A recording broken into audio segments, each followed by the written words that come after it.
मध्य प्रदेश में विधानसभा चुनाव के नतीजे अब क्लियर हो चुके हैं, जहां पर प्रदेश में पुनः भाजपा सरकार बनाने जा रही है। मध्य प्रदेश में 12 मंत्रियों को हार का भी सामना करना पड़ा है, जिसमें से 3 मंत्री बालाघाट जिले से भी शामिल हैं। जानना चाहेंगे कि 3 मंत्रियों के हारने की क्या वजह रही। हमारे साथ में बालाघाट जिले के वरिष्ठ पत्रकार साथी हैं, जानेंगे आखिर बालाघाट जिले के 3 मंत्रियों के हारने की वजह। जहाँ तक हारने की जो वजह मैं समझ पा रहा हूँ, जो मार्जिन आया है वो कहीं ना कहीं दर्शा रहा है कि इनके प्रति जनता की नाराज़गी थी, या तो ये उस नाराज़गी को समझ नहीं पाए।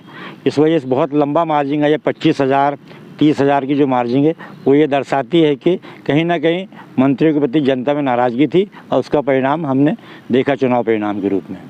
जैसे मध्य प्रदेश में लाडली बहना एक लाई थी भाजपा सरकार ने, क्या ये बालाघाट में उस फैक्टर नहीं चल पाया मंत्रियों की? जिस प्रकार का परिणाम आया, मार्जिन जो है हार जीत की, उससे तो लगता नहीं कि इसका कोई प्रभाव होगा, लेकिन उतना नहीं जितना बताया जाता है। जिसमें जैसे कांग्रेस की भी दिग्गज हार चुकी है, इसमें क्या? कांग्रेस की जो दिग्गज हारी हैं वो लगातार 13,000 तक उन्हें लीड की, उसके बाद वो माइनस हुई। तो जो उनका लांजी पट्टा था, जो कमज़ोर था और जैसा बोला जा रहा था कि उस बेल्ट में उनको नुकसान होगा, और वो नुकसान हुआ। हमारे वरिष्ठ पत्रकार रहीम खान जी थे, उनसे जानना चाहा। उन्होंने बताया कि वास्तविकता उनका जो जनता की ओर आकर्षण था वो बहुत ही कम था, जिसलिए उनको हार का सामना करना पड़ा। जानेंगे हमारे पत्रकार साथी है शौकत बिसाने जी, उनसे जानेंगे कि आखिर बालाघाट जिले में महिलाओं का प्रतिशत वोट बैंक है, अच्छा खासा रहा है, प्रतिशत भी बढ़ा है, क्या वजह रही फिर भी मंत्रियों को हारने की? बालाघाट में हार के तो कई कारण हैं। 3 जो आप मंत्रियों की बात करते हैं तो, लेकिन एक तो सबसे पहले आपको मैं इस चुनाव को लेकर संदर्भ बताना चाहूँगा कि बालाघाट जातिवाद से ग्रसित है। तो यहाँ जातिवादी फैक्टर चलता है। जब भी राजनीतिक पार्टी अपने प्रत्याशी देती है तो इस जातिवाद को मानसिकता को रखते हुए अपने प्रत्याशी को चुनाव में उतारती है। लेकिन इन मंत्रियों के हारने के पीछे इनका कहीं ना कहीं लगातार जो परफॉर्मेंस जो था, जो जनता के बीच में इनका जो रुझान, जो इनका जो आकलन था, वो कहीं ना कहीं इनको लेकर नकारात्मकता था शुरू से कि अमुक व्यक्ति यहाँ इनको जो काम करना चाहिए, जो पब्लिक से इनका रिलेशन होना चाहिए, वो कहीं ना कहीं इनके परफॉर्मेंस को लेकर नकारात्मकता थी। दूसरा एक बदलाव का भी एक यहाँ पर वो चेंज माहौल था कि हमको इन प्रत्याशियों को बदलना है, नए चेहरों को लाना है, या जो अगेंस्ट में जो भी प्रत्याशी है उसको लेकर आना है। तो एक ये भी कारण था वहाँ पर। जहाँ तक महिला मतदाताओं की बात करते हैं, भलाई अधिक हो, लेकिन चयन करने के मामले में कहीं ना कहीं उन्होंने उनके बीच में भी यह संदेश गया कि बालाघाट में एक बदलाव होना चाहिए। बदलाव जो चाहे कोई भी मतलब पार्टी के प्रत्याशी के लेकर हो, तो वो बदलाव को लेकर था कहीं ना कहीं। जैसे बालाघाट विधानसभा सीट से 7 बार के विधायक गौरीशंकर बिसेन जी रहे, क्या उनकी हार को कैसे नजर देखते हैं? उनकी हार निश्चित एक बड़ा, उनके जो लंबे मार्जिन से हारना, मुझे लगता है बहुत एक अप्रत्याशित है उनके लिए भी, क्योंकि भाजपा को हमेशा हम कहते हैं कि संगठनात्मक स्तर से मजबूत उनका पक्ष रहता है, लेकिन यहाँ संगठनात्मक रूप से भी उनके जो उनके पक्ष में जो माहौल आना चाहिए था, मतदान आना चाहिए था, वो नहीं आया। जहाँ तक गौरीशंकर बिसेन जी के 7 बार विधायक और 2 बार मतलब सांसद रहने के बाद उनका जो परिणाम उनके साथ में होना चाहिए था, वो कहीं ना कहीं उनके कार्यकाल को लेकर जो एक नकारात्मकता, ये संदेश गया था कि इनको हमें बदलना है। चाहे फिर वो बालाघाट शहर की बात करते हैं तो शहर में एक तो हालांकि नगर पालिका भी एक उनके लिए फैक्टर है कि नगरीय क्षेत्र में जैसे काम दिखना चाहिए था। हम चाहे ओवरब्रिज की बात करते हैं, लोग हमेशा ट्रैफिक से ग्रसित होते थे। दूसरा चीज़ कि शहर में जो व्यवस्था देखने मिलती थी, चाक चौबंद, वो कहीं ना कहीं अप्रभावित थी। तो ये सब ऐसे कारण है जो भाव के लिए एक लगातार नकारात्मकता के रूप में सामने आया, और उनके लिए लोगों में यही संदेश गया था कि इनको बदलना है। और फिर अनुभव मुंजारी आप सबने देखा था कि एक नया चेहरा है, काफ़ी दिनों से चुनाव लड़ रही, तो उनके प्रति लोगों का इस तरह से झुकाव गया था। हमारे साथ में शौकत बिसाने जी, हम अगले जो हमारे पत्रकार साथी हैं सुनील कोरे जी, उनसे जानना चाहेंगे कि कांग्रेस से जो लांजी विधानसभा सीट से प्रत्याशी रही है सुश्री हिना कांवरे जी, वो पूर्व में विधानसभा उपाध्यक्ष जी भी रही, और कटंगी विधानसभा सीट से पूर्व सांसद जी भी प्रत्याशी के तौर पर सामने रहे। क्या उनकी वजह रही है हारने? देखिए, पहले लांजी के संदर्भ में अपन बात करें तो पूर्व विधानसभा उपाध्यक्ष के अलावा उन्हें 2 बार सर्वश्रेष्ठ विधायक का पुरस्कार भी विधानसभा से मिला था।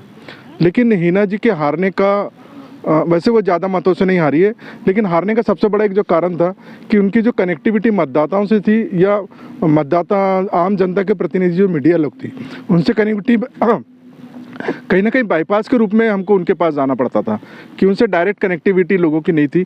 ये एक प्रमुख कारण रहा। दूसरी चीज़ 25 और 75% का जो उनका बयान था कि 25% किरनापुर और 75% लांजी का मुझे यहाँ से कम वोट मिलते हैं, वो एक प्लस कारण रहा। दूसरी चीज़ आपको एक चीज़ और बता दूँ कि मैं राजकुमार कर्राहे जी जो इस बार चुनाव जीते हैं वो सिर्फ प्रतीक रूप में थे। पूरी जो चुनाव है वो आरएसएस ने वहाँ पर चुनाव लड़ी और ये मोदी और शाह की पहली लिस्ट में घोषित प्रत्याशी थे, इसलिए संगठनात्मक रूप से वहाँ पर बहुत ज़्यादा कार्य किया गया, जिसका परिणाम रहा कि राजकुमार कर्राहे ने 2 बार की विधायक हिनाकारों को पराजित किया।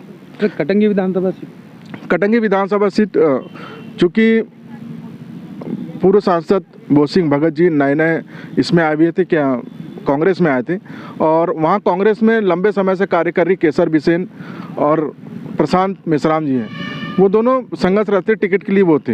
एक ही प्रमुख कारण रहा कि दोनों का विद्रोह वहाँ पे हुआ, कांग्रेस उस विद्रोह को पाट नहीं सकी।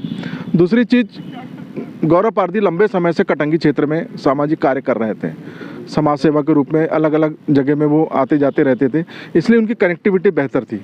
तो ये शुरुआत से ही मतलब जिस समय से मतदान हुआ उसके बाद से ही ये समझा जा रहा था, ये आकलन किया जा रहा था कि कटंगी में इस बार कांग्रेस को एक तो बगावत का कारण हार का सामना करना पड़ेगा। दूसरी चीज़, गौरव पारदी पर वहाँ के जो संगठन ने उसने विश्वास किया।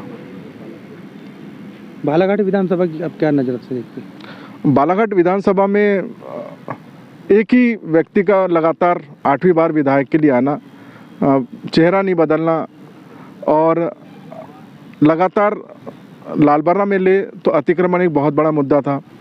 बालाघाट में लिया जाए तो डेवलपमेंट के जो काम थे वो डेवलपमेंट के काम आम जनता को दिखाई नहीं दिए, चाहे वो नगरीय क्षेत्र से लिया जाए, ग्रामीण क्षेत्र से लिया जाए। और है हितेन चौहान जी, जानेंगे कि परसवाड़ा के आयुष मंत्री है वो किस कारण से उनको हार का सामना करना पड़ा, क्योंकि उनके क्षेत्र में देखा जाए तो बहुत ज़्यादा विकास हुआ है, यह वो कहते हैं।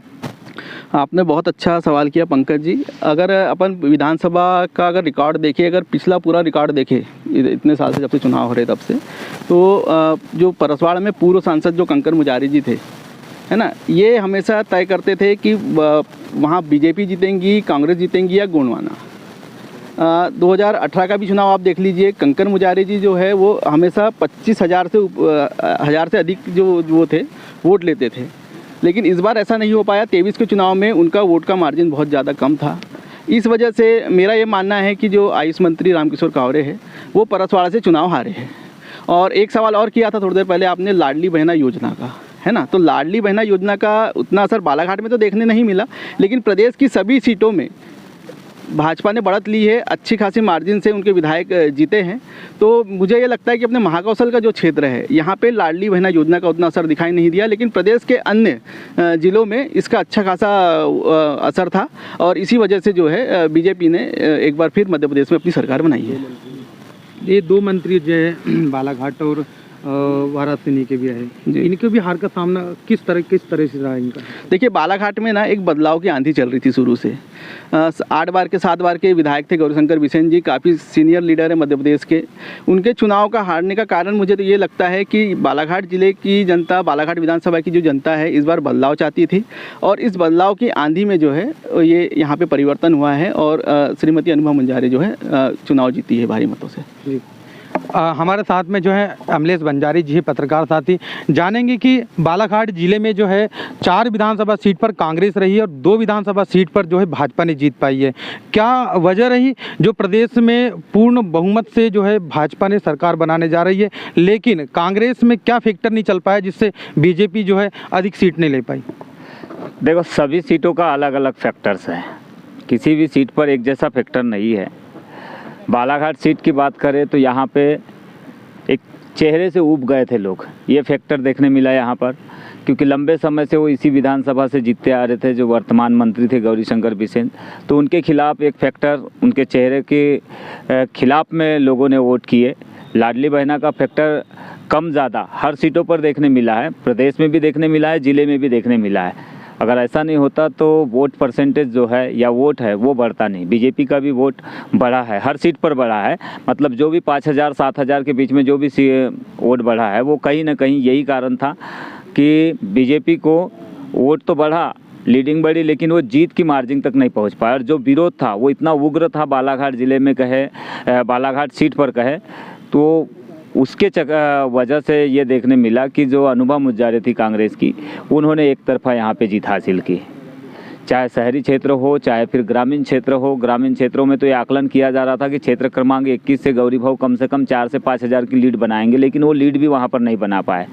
20 और 19 में तो लगभग अनुभा मुजारे की लीडिंग की संभावनाएं थी और वो हुआ भी। और शहर में जो जैसा सोच रहे थे लोग वैसा बिल्कुल भी नहीं हुआ। सभी वार्डों में अगर देखा जाए तो यहाँ पर अनुभा मुजारे को हर वार्डों से भरकर वोट मिला है और इसी वजह से उन्होंने लगभग 29,000 30,000 के करीबन मार्जिन से यहाँ पर वो सीट जीत ली। जैसे देखा जाए तो वारासिनी विधानसभा सीट के कांग्रेस प्रत्याशी और बैहर विधानसभा सीट के प्रत्याशी जो पोस्टर बैलेट के माध्यम से विजय हुए, क्या देखते हैं? देखो, ये दोनों सीटों पर अलग अलग है। मैं बता रहा हूँ आपको कि वारासिनी में शुरुआत से ही जब टिकट डिक्लेयर हो रही थी तभी ये माना जा रहा था कि विक्की पटेल काफ़ी आगे निकल सकते हैं। उन्होंने बहुत मेहनत भी की, उनके कार्यकर्ताओं ने मेहनत की, लेकिन वहाँ की जनता ने ये चुनाव लड़ी उनके लिए। कई क्षेत्रों में हम देख रहे थे, पूर्वी क्षेत्र में जा रहे थे तो वहाँ पर भी जनता उनके प्रति उनके चुनाव को लेकर उत्साहित थी और वो जनता ने यहाँ पर ये चुनाव जो है उन्हें जिताने का प्रयास किया हर क्षेत्र में। वैसे तो अनुमान के मुताबिक उनकी जीत की मार्जिन जो काफ़ी कम रही, इसके पीछे एक कारण था कि प्रदीप जायसवाल जो थे वो बड़े लीडर थे और वो लगातार विकास को तरजीह देते हुए राजनीति कर रहे थे, लेकिन उनके खिलाफ में उनकी छवि को लेकर जो आरोप लगे, उनके व्यवहार को लेकर जो आरोप लगे, कहीं ना कहीं ये माइनस पॉइंट हुआ उनके लिए। और इसी के चलते क्षेत्र की जनता जो है कांग्रेस के साथ जुड़ी, बदलाव के साथ जुड़ी और उत्साह से विक्की पटेल के साथ में जुड़ी। तो विक्की पटेल की यहाँ पर पोस्टल बैलेट से आसानी पूर्वक तो नहीं लेकिन बड़ी ही मुश्किल से जीत हुई। ये यहाँ पर फैक्टर देखने मिला है। लाडली बहना का फैक्टर यहाँ पर भी देखने मिला, लेकिन वो जीत में तब्दील नहीं हो पाया। बैहर का अगर हम बात करें तो बैहर में पूर्व से ये अनुमान लगाया जा रहा था कि यहाँ से संजय उइके अच्छी लीड से जीतेंगे, लेकिन जब गोंडवाना गणतंत्र पार्टी के एफएस कमलेश मैदान में उतरे तो गढ़ी क्षेत्र जो सबसे ज़्यादा गोंडवाना के लिए प्रभावशील रहा है, तो वहाँ पर जो है वोट जो है कहीं ना कहीं, जैसा परसवाड़ा क्षेत्र में हम देखते हैं कि गोंडवाना का वोट कांग्रेस को शिफ्ट हुआ, वैसे ही वहाँ पर गोंडवाना का वोट बीजेपी को शिफ्ट हो गया। और इसके पीछे 2-3 कारण समझ में आए। संजय उइके के खिलाफ भी एंटी इनकम्बेंसी जमकर थी और इसी के चलते गोंडवाना के जो लोग थे अंतिम में जाकर उन्होंने बीजेपी के फेवर में काम किया। और कुछ जातिगत समीकरण भी ऐसे रहे, शहरी क्षेत्र में कहे या फिर आपका जो मलाजखंड नगर पालिका से लेकर साले टेकरी के बीच में जो है वो भी कहीं ना कहीं कांग्रेस के खिलाफ में गया और इसी वजह से उनकी मार्जिन जो है ऊपर से ही कम होते आई। दक्षिण बैहर में जो ओवरऑल देख रहे थे कि दक्षिण बैहर से संजय उइके को बढ़त मिलेगी, वो मिली भी उनको, लेकिन यहाँ पर भी सोनगुड्डा के राइट साइड से जो है उनको बढ़त मिली और लातरी वाला जो इलाका इधर से कम बढ़त मिली थी। इस वजह से वो बड़ी अपनी जीत को बड़ी मतलब मार्जिन में तब्दील नहीं कर पाए। लेकिन सबसे बड़ी बात ये रही कि संजय उइके जीतने का कारण अगर तलाशा जाए तो उनको भगत सिंह नेताम को जिस गढ़ में सबसे ज़्यादा उम्मीद थी, जो साले टेकरी वाला रीजन, वहीं पर वो मात खा गए। उसी के आसपास का जो इलाका है उसी ने संजय उइके को कहीं ना कहीं जो 3000 की लीड 17वें 16वें राउंड में जो देखने मिलती है, 18 और 19वें राउंड में वो मार्जिन कम हुई वहाँ पर। मतलब भगत सिंह नेताम का जो क्षेत्र है दमोह, उसके आसपास में ही उनको वोट कम मिले और उसके वजह से संजय उइके मार्जिन को कम करते गए। आखिर में ईवीएम में तो 16 मतों से वो पीछे रह गए, लेकिन बैलेट में आगे निकल गए। यही फैक्टर देखने मिला है। ये थे बालाघाट के पत्रकार साथी जिन्होंने बालाघाट जिले की 6 विधानसभा सीट के विश्लेषण के बारे में जानकारी दी। TV9 भारतवर्ष के लिए बालाघाट से पंकज डहरवाल।